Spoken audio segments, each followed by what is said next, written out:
Hi friends, మనం పీల్చే గాలి, తినే ఆహార పదార్థాల వాసన, మనం చేసే శ్వాసక్రియ, వీటన్నింటి వెనక ఒక అద్భుతమైన ఆర్గాన్ ఉంది.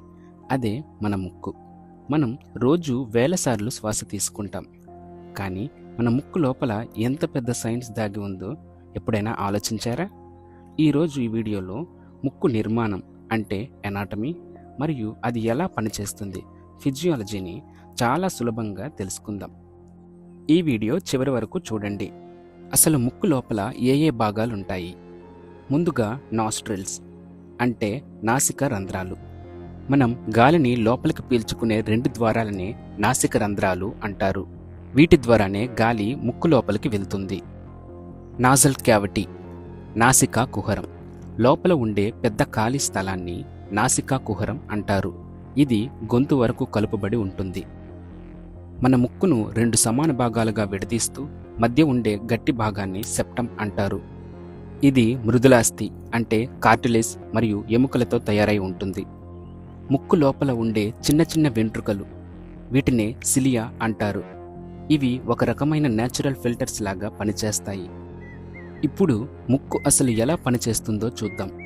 మొదటిది, గాలిని శుభ్రపరచడం మరియు వేడి చేయడం.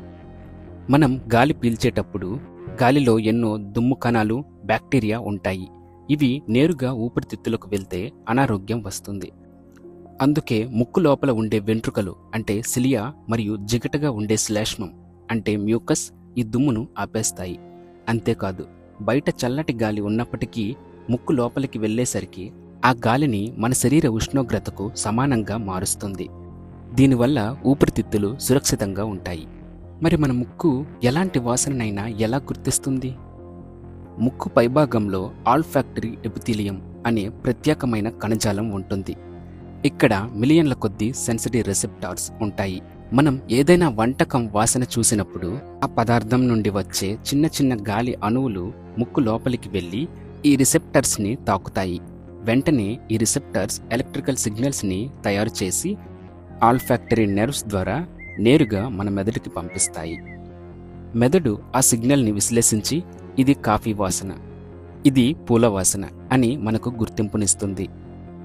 Respiratory connection and voice resonance. ముక్కు శ్వాసక్రియకు ప్రధాన ద్వారం. ముక్కు ద్వారా వెళ్లే గాలి నేరుగా గొంతు గుండా ఊపిరితిత్తులకు చేరుతుంది.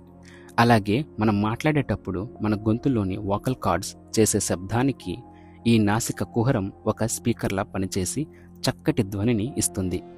ఇందుకే మనకు జలుబు చేసినప్పుడు మన గొంతు మారిపోతుంది. చూసారుగా ఫ్రెండ్స్, మనం కేవలం శ్వాస తీసుకోవడానికే అనుకునే ముక్కు వెనుక ఎంత అద్భుతమైన సైన్స్ దాగి ఉందో. ఇలాంటి మరిన్ని ఆసక్తికరమైన వీడియోల కోసం మన ఛానల్ను సబ్స్క్రైబ్ చేసుకోండి. సైన్స్లో ఎలాంటి కష్టమైన టాపిక్ అయినా 3 నిమిషాల్లో మీకు అర్థమయ్యే రీతిలో ఎక్స్ప్లెయిన్ చేసి పెడతాను. నెక్స్ట్ వీడియో దేనిపైన చేయాలో కింద కామెంట్ చేయండి.